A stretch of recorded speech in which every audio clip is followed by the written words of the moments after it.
Switzerland 3, Hungary 1.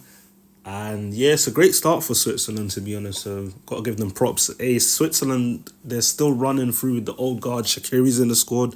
Obviously, our guy Xhaka that did a madness at Bayer Leverkusen. He's there. Obviously, you got Manuel Kanji. His stock has risen since he's joined, Manchester City. He's won back-to-back league titles. He won a treble last season.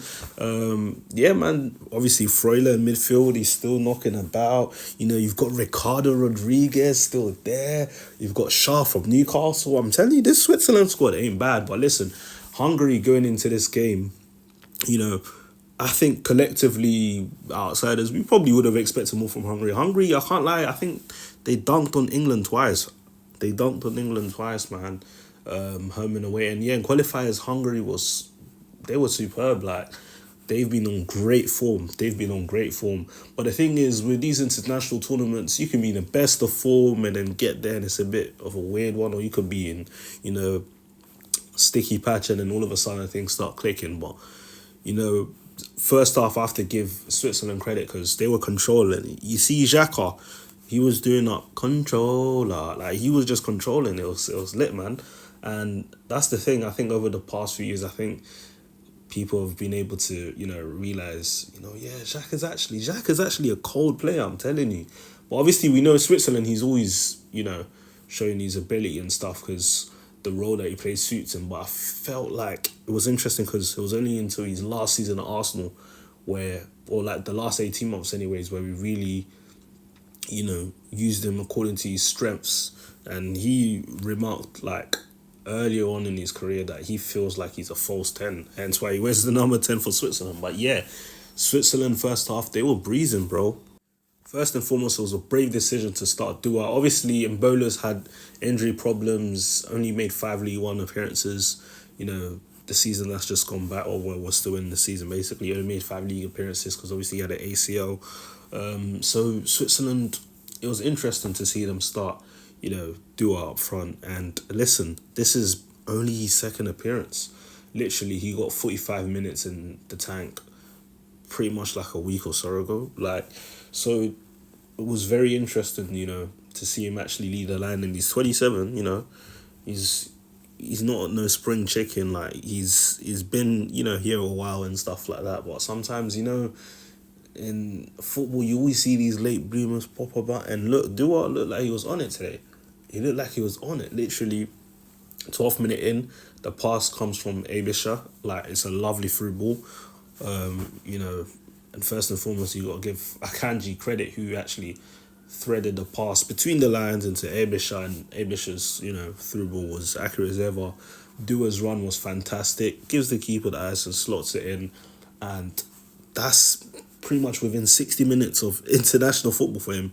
He bags his first goal for Switzerland, and then yeah, it's a mad thing. This is what happens. You can realize your dreams at these Euro tournaments. But yeah, man, he's London born as well, so we have to big up our own people. But yeah, man, it was a great finish from him. And I can't lie, Switzerland, they got decent options up front. Like, obviously, like, it's not like as glamorous, as the other nations, but you got like a little Noah Okafor. You got, Dua, who did his thing today. Obviously, EMBOLO came off the bench. Like, Amdouni from Burnley. Like, there's guys you can work with, you know what I'm saying? But yeah, big up Dua, man, because for him to score his goal, and yeah, at first, it looked like it was going to be offside. Well, I thought he was onside anyways, but, they stopped it for offside. And obviously, with the semi-automated offside, they decide things really quickly and they were like, yep, it's a goal. And I love how he celebrated straight after finding it was a goal. He celebrated as if he just, literally just scored in a moment. Big him up, man.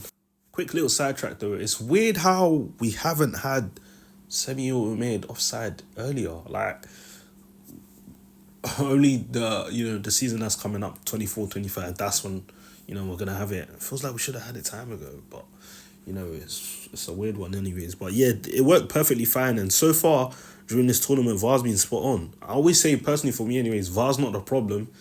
It's how the referees use it. VAR's actually excellent in terms of, like, giving the opportunity for referees to spot something that they didn't spot or just make the right decision. Like you saw in yesterday's game with Germany-Scotland, that horror tackle by the Scottish defender. Yeah, man. VAR's done well so far, man. Big up VAR. Switzerland weren't done. They weren't done when the first half was coming to an end. They were like, you know what? We're playing well. Let's add another goal to this one. You know, like that. And Abisha, he's taking his time. He's playing left wing back. He's right footed. You know, he's coming in forward. You know, the what do you call it? The trend these days with the fullbacks. You know, stepping into midfield or into central areas and just trying to link up play and all of that sort of stuff. But yeah, man, literally he used the run of Ricardo Rodriguez on the left, shifted his body towards the right, out to the box. Fantastic finish, just whips it, in bottom corner. And hey, man, at this point, you're looking at it like Switzerland's flying 2-0 up just before half time. Hungary are going to be kicking themselves. Well, like, this isn't the Hungary that we know, man. From qualifiers, what's happening? But listen, this is the Euros. This is the Euros, and the first half, for me, Hungary weren't up to scratch. They weren't up to scratch, man. And Switzerland took advantage of that.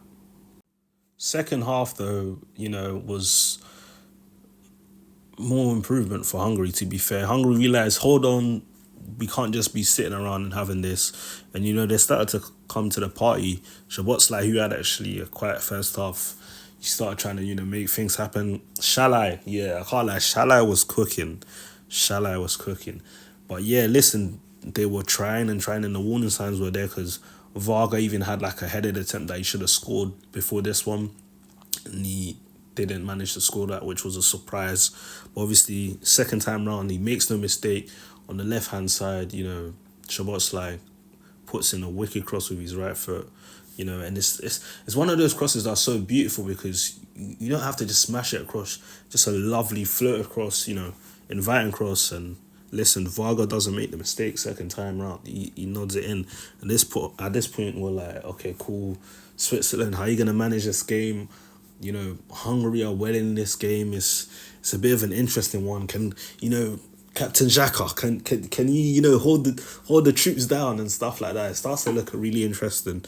And listen, man, at this point, I was thinking, is it going to be a case of where Hungary have something for these Swiss folks? Like, Hungary are going to score second, maybe it might be a draw type of thing. But, hey, as you know, that wasn't to be the case, man, because of one man. EMBOLO, how Switzerland have missed this guy, man. And yeah, he's had an injury hit season. I wasn't even sure if, we'd see him, step on the pitch today. But listen, he stepped on the pitch and he was ready. Capitalised off of, a poor header off a Swiss defender, which kind of put him through. And listen, the chip finish, exquisite, beautiful. And funny enough, his strapping fell off like his leg, and that could have actually tripped him up, to be fair. But he showed elite composure, not to let that put him off, and just dinked it over Gulashi. And yeah, man, fantastic finish. And listen, Switzerland are they're gonna need EMBOLO firing, especially if they want to do something in this tournament. But yeah, man, it's looking good. Obviously, Dua scored his goal today. He's in a great mood. EMBOLO back in the national team after injury season. He's got his goal. Like, the vibes are flying. Xhaka, obviously, he's had a fantastic season for Leverkusen. Like, it's looking decent for Switzerland, They've got their win, man. It's important. 3 points, you cannot complain. Honestly, in tournament football, you get your 3 points, you're good to go. And tell you what, mate, 4 points is actually a hotspot. The thing is, if you get 4 points, more or less, you pretty much should qualify. Do you get it? And Switzerland, yeah, they've put themselves in a nice position, got they're winning their opening match. And yeah, man, it's going to be interesting to see how they fare against like a Scotland and also Germany, to be fair, the other teams in their group. But yeah, man, for Hungary, it's disappointing. It's disappointing because they would have expected to, do a bit more. But the thing is, in these tournaments, when you start slow in the first half, sometimes there just isn't enough time to make that comeback. It's not Prem football. You're not going to see these mad comebacks all the time. Like, it's not always the case. Do you get what I'm saying? And yeah, man, it's one of those ones where you just got to start as you mean to go on, because once you kind of like are into a lull, and then it just cascades into a whole like another thing with mistakes and stuff. That's when it gets a bit weird. But listen, man, big up Switzerland. They've done their thing. The old guard is still there. I'm still waiting to see my guy Shaqiri dunk on someone, because you always know he's got a goal of the tournament contender coming up pretty much. You know, that's Shaqiri heritage. But yeah, man, Switzerland done their thing today, so big them up.